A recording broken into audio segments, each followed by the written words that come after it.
Hi guys, welcome again to Superior Classes. I am G. Wadir. Class 9th की work and energy series का ये हमारा 4th lecture है और आज की इस क्लास में हम बात करने वाले हैं एनर्जी की। पिछली 3 क्लासेस में हमने डिटेल में बात किया है वर्क की और बिल्कुल ज़ीरो से स्टार्ट किया था कि वर्क हमारी डेली लाइफ में हम किसे कहते हैं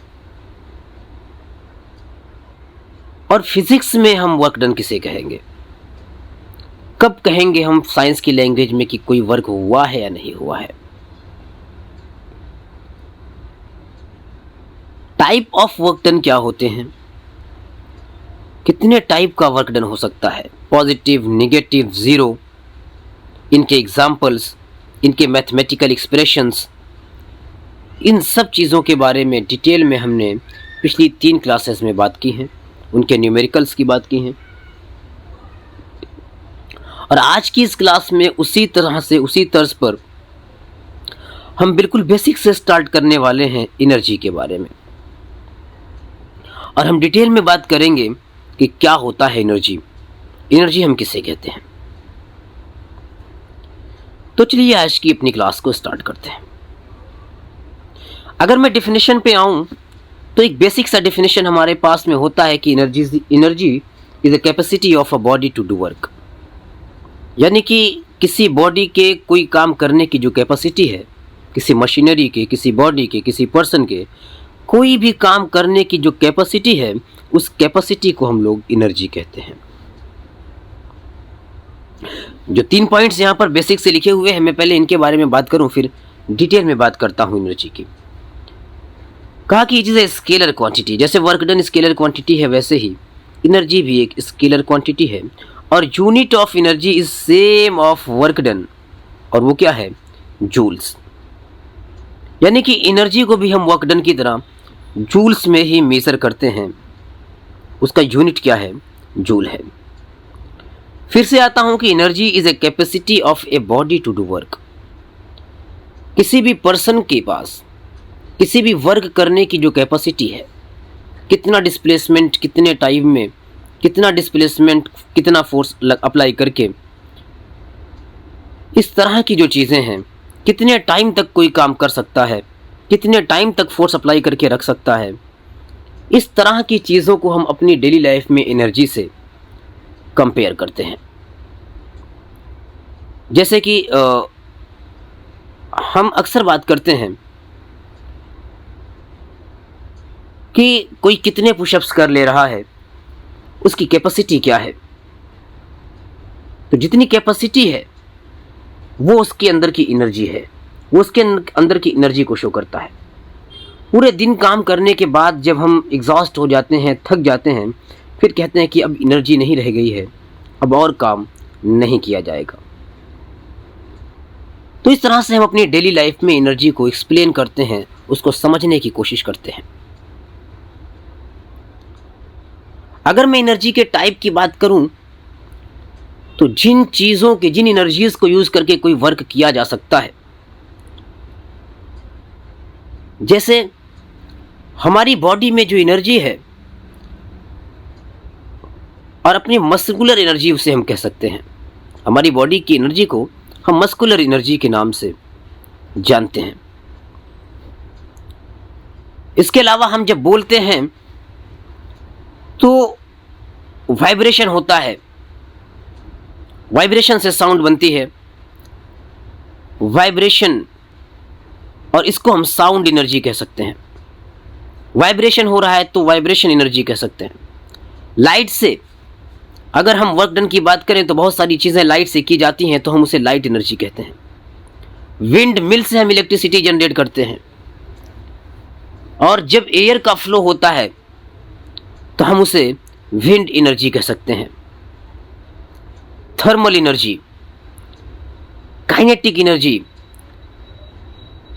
मैकेनिकल एनर्जी, पोटेंशियल एनर्जी, इस तरह से अगर मैं बात करूं तो गिनते गिनते हम डिफरेंट टाइप की एनर्जीज़ को और फिर उन्हें कैटेगराइज कर देंगे, फिर उनमें कैटेगराइजेशन आएगा।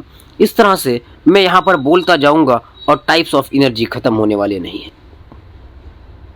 यानी कि डिफरेंट फॉर्म्स में हमारे पास एनर्जी है, डिफरेंट टाइप्स में हमारे पास एनर्जी है, जिससे हम कोई भी वर्क कर सकते हैं। तो फिर से मैं इस डेफिनेशन पे आ रहा हूं, energy is a capacity of a body to do work. लेकिन यहां पर हमें जिन दो टाइप की एनर्जीज के बारे में पढ़ना है, उनमें से एक है काइनेटिक एनर्जी और दूसरा है पोटेंशियल एनर्जी। तो अगर मैं काइनेटिक एनर्जी की बात करूं तो इसको मैं शॉर्ट में कह सकता हूं एनर्जी ऑफ मोशन। यानी कि अगर कोई भी ऑब्जेक्ट मोशन में है तो उसके पास जो एनर्जी है उसे हम कहते हैं काइनेटिक एनर्जी। यानी कि यहां पर एनर्जी उसकी वेलोसिटी पर डिपेंड करता है, मास पर, ऑब्वियसली मास और वेलोसिटी पर डिपेंड करता है। और अगर मैं काइनेटिक एनर्जी के मैथमेटिकल एक्सप्रेशन की बात करूं तो यहां पर हम इसे लिखते हैं हाफ mv²। नेक्स्ट क्लास में हम इसके मैथमेटिकल एक्सप्रेशन को डिराइव करने की भी बात करेंगे। पहले आज हम काइनेटिक और पोटेंशियल एनर्जी को समझते हैं डिटेल में। तो अगर कोई भी ऑब्जेक्ट है, m मास का कोई भी ऑब्जेक्ट है और ये v वेलोसिटी से जा रहा है, तो इसकी v वेलोसिटी की वजह से इसके मास में जो एनर्जी है इसे हम कहते हैं काइनेटिक एनर्जी, जिसे हम हाफ mv² से कैलकुलेट कर सकते हैं। अगर हमने किसी ऑब्जेक्ट पर कोई फोर्स अप्लाई किया है तो उस फोर्स अप्लाई करके जब मैं डिस्प्लेसमेंट करवाना चाहूंगा तो उस डिस्प्लेसमेंट के बाद उस ऑब्जेक्ट में कोई वेलोसिटी आती है। यानी कि जो हमने वर्क डन किया है, उसी वजह से इस मास में ये वेलोसिटी आई। यानी कि हमारा ये वर्क डन इस ऑब्जेक्ट में as a kinetic energy work कर रहा है। यानी कि जो हमने इस पर फोर्स अप्लाई कर दिया, जो हमने वर्क कर दिया, अब यहाँ पर वही काइनेटिक एनर्जी के फॉर्म में हमें देखने के लिए मिल रहा है। ठीक इसी तरह से अगर मैं बात करूं तो मैथमेटिकल एक्सप्रेशन मैंने कहा कि हम इसके बात करेंगे दोनों का ही। अगर मैं बात करूं कि पोटेंशियल एनर्जी के बारे में, किसकी? पोटेंशियल एनर्जी के बारे में, तो मैं इसको शॉर्ट में इस तरह से कहूं कि अगर मैं किसी ऑब्जेक्ट के पोजीशन को, उसके शेप को, उसके साइज को चेंज करता हूं तो चेंज करने के लिए मुझे कोई ना कोई वर्क करना पड़ेगा। अब इसको चेंज करने में मैंने जो वर्क किया है वो वर्क इस ऑब्जेक्ट में एनर्जी के फॉर्म में स्टोर हो जाएगा और उसको ही हम कहेंगे पोटेंशियल एनर्जी। यहां पर क्योंकि हमें ग्रेविटेशनल पोटेंशियल के बारे में पढ़ना है, इसलिए मैं थोड़ा सा आपको बात करके फिर मैं ग्रेविटेशनल पोटेंशियल की तरफ आ जाता हूं। मेरे पास कोई इलास्टिक हो, मेरे पास कोई स्प्रिंग हो, और अगर मैंने इसको बाहर से पकड़ करके खींचा है, दोनों को ही बाहर से पकड़ कर खींचा, इसकी लेंथ को इंक्रीज किया, तो मैंने इसके शेप को चेंज किया है, इसके साइज को चेंज किया है, और आफ्टर सम टाइम ये अपने शेप को रीगेन करेगा अगर मैं इसके फोर्स को रिमूव कर दूं। तो जो मैंने फोर्स अप्लाई करके इसमें वर्क किया था, मेरा वही वर्क इसमें स्टोर है एज अ पोटेंशियल एनर्जी। ठीक इसी तरह से अगर मैं किसी ऑब्जेक्ट को किसी हाइट पर लेकर के जाऊं तो यहां से यहां तक की हाइट कवर करने में जो वर्क डन किया गया वो वर्क डन इस ऑब्जेक्ट में स्टोर हो गया, और इसी को मैं कहूंगा potential energy. Work done as a potential energy इस ऑब्जेक्ट में स्टोर हो गई। यानी कि अगर किसी भी ऑब्जेक्ट को किसी हाइट पर ले जा रहे हैं, यानी कि अर्थ के सरफेस से ऊपर ले जा रहे हैं, तो जाहिर सी बात है कि उसको हमने वहाँ तक ले जाने के लिए ग्रेविटेशनल फोर्स के अगेंस्ट में वर्क किया है। किसी भी फिनोमेना को मैं फोर्स या एनर्जी के कॉन्सेप्ट के बिहाफ पर एक्सप्लेन कर सकता हूँ। तो अगर मैं यहाँ पर एनर्जी के बिहाफ पर एक्सप्लेन करना चाहूँ तो जो हमने वर्क किया है वही work as a potential energy, as a gravitational potential energy यहाँ पर स्टोर हो गया, क्योंकि मैंने उस वर्क को ग्रेविटेशनल फोर्स के अगेंस्ट में किया है। या ये कहें कि ग्रेविटेशनल फोर्स का वो नेगेटिव वर्क डन है, और अब अगर मैं इसको यहाँ से फ्री कर दूं तो due to that potential energy वो यहाँ से फ्री फॉल होने लगेगा। यानी कि किसी भी ऑब्जेक्ट की पोजीशन के वजह से उसके अंदर जो एनर्जी आती है, या उसमें शेप में चेंज से जो एनर्जी आती है, या उसके साइज में चेंज से जो एनर्जी आती है, ऐसी एनर्जी को हम पोटेंशियल एनर्जी कहते हैं। लेकिन यहाँ पर हम ग्रेविटेशनल पोटेंशियल एनर्जी की बात कर रहे हैं, तो इससे हमने ग्रेविटेशनल फोर्स के अगेंस्ट में वर्क किया है। और अगर मैं एनर्जी की बात करूं तो एनर्जी से रिलेटेड एक बहुत ही इंपॉर्टेंट कॉन्सेप्ट हमारे पास है, वो है कंजर्वेशन ऑफ एनर्जी का।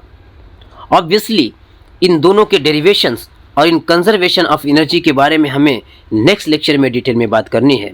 लेकिन अगर मैं कहूं कि मैंने, पहले मैं इसको यहाँ से इरेज करता हूँ, अगर मैं कहूँ कि मैंने एक बॉल को वर्टिकली अपवर्ड थ्रो किया है, तो मैंने इसको ज़ीरो वेलोसिटी से कुछ वेलोसिटी दी है, और जैसे ही मैंने इस पर फोर्स अप्लाई किया, इसको कोई वेलोसिटी दी, तो इनिशियल वेलोसिटी इसकी जो भी है, एक टॉप हाइट तक जाते जाते इसकी फाइनल वेलोसिटी हो जाएगी ज़ीरो, और उस टाइम पर ये अपनी मैक्सिमम हाइट पर होगा। फाइनल वेलोसिटी ज़ीरो होने के बाद फिर ये ऑब्जेक्ट, ये बॉल नीचे आना शुरू करेगा due to its potential energy. अगर मैं कहूँ कि यहाँ पर जब मैंने इसको थ्रो किया वर्टिकली अपवर्ड डायरेक्शन में, तो जो इसके ऊपर मैंने फोर्स अप्लाई किया था साहब, उसकी वजह से इसके पास जो वेलोसिटी थी वो मैक्सिमम थी, और मैक्सिमम वेलोसिटी हाइट के इंक्रीजमेंट के साथ डिक्रीज हो रही है। यानी कि मैक्सिमम काइनेटिक एनर्जी इसके पास तब थी जब हमने इसको थ्रो किया, और उसके बाद इसकी हाइट इंक्रीज हो रही है लेकिन वेलोसिटी डिक्रीज हो रही है। और अगर मैं हाफ mv स्क्वायर के हिसाब से देखूं, तो यहाँ पर वेलोसिटी डिक्रीज हो रही है, मतलब काइनेटिक एनर्जी डिक्रीज हो रही है। पोटेंशियल एनर्जी का मैथमेटिकल एक्सप्रेशन जो होता है वो निकल करके आता है m इंटू जी इंटू एच, क्योंकि हमने ग्रेविटेशनल पोटेंशियल की बात की है। तो ये mgh के अकॉर्डिंग बात करें तो हाइट इंक्रीज हो रही है, यानी कि पोटेंशियल एनर्जी इंक्रीज हो रही है। इसका मतलब है जैसे जैसे ये हाइट पर जा रहा है, इसकी वेलोसिटी डिक्रीज कर रही है, मतलब काइनेटिक एनर्जी डिक्रीज कर रही है। हाइट इंक्रीज कर रही है, मतलब पोटेंशियल एनर्जी इंक्रीज कर रही है।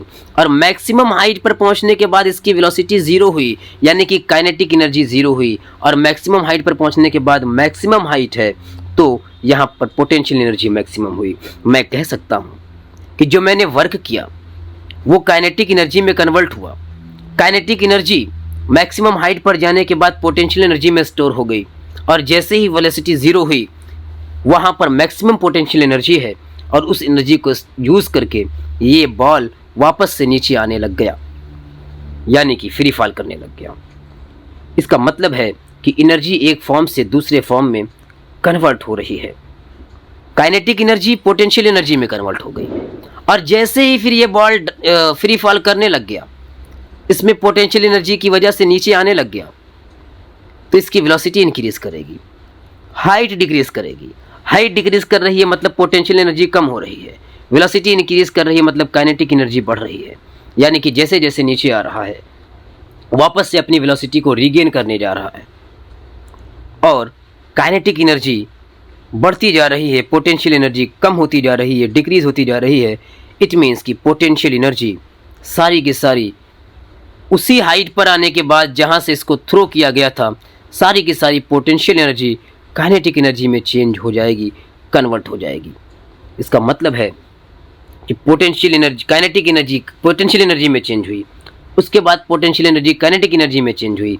यानी कि जो भी वर्क डन किया जाता है किसी एनर्जी की वजह से किया जाता है। Capacity of a body to do work is called energy. हमने कोई भी एनर्जी यूज़ की थी, हमारी मस्कुलर एनर्जी थी, उस मस्कुलर एनर्जी को हमने कन्वर्ट किया काइनेटिक एनर्जी में, वो काइनेटिक एनर्जी कन्वर्ट हुई पोटेंशियल एनर्जी में, फिर से पोटेंशियल एनर्जी कन्वर्ट हुई काइनेटिक एनर्जी में, और जब आ करके वो बॉल दोबारा से इस अर्थ पर, इस ग्राउंड पर स्ट्राइक करेगी, तो ये काइनेटिक एनर्जी हीट एनर्जी में, साउंड एनर्जी में, इन एनर्जीज़ में कन्वर्ट हो जाएगी और हमारे यूनिवर्स में फैल जाएगी। कहने का मतलब क्या है कहने का मतलब ये है कि एनर्जी को हम क्रिएट नहीं कर सकते, हम डिस्ट्रॉय नहीं कर सकते, एक फॉर्म से दूसरे फॉर्म में कन्वर्ट कर सकते हैं। इसके बारे में हम अपने नेक्स्ट क्लास में डिटेल में बात करने वाले हैं। आई होप कि आपको ये चीज़ें क्लियरली समझ में आ गई होंगी। कोई डाउट है तो कमेंट सेक्शन में पूछ सकते हैं। आज के लिए बस इतना ही, मिलते हैं नेक्स्ट क्लास में। Best of luck and take care.